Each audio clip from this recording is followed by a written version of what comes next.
بہرحال اس اعلان نے کہ میدان سے جازویا فوج لا رہا ہے مسلمانوں میں نئی روح پھونک ڈالی۔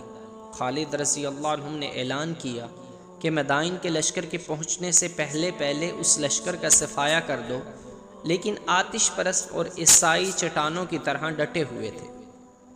خالد رضی اللہ عنہ دعا تو کرتے ہی تھے، لیکن یہ پہلا موقع تھا کہ خالد رضی اللہ عنہ گھوڑے سے اترے، زمین پر گھٹنے ٹیکے اور ہاتھ بلند کر کے دعا کی، خدائے ذوالجلال ہمت عطا فرما کہ ہم اس لشکر کو نیچا دکھا سکے۔ میں عہد کرتا ہوں کہ میں تیرے دین کے دشمنوں کے خون کا دریا بہا دوں گا۔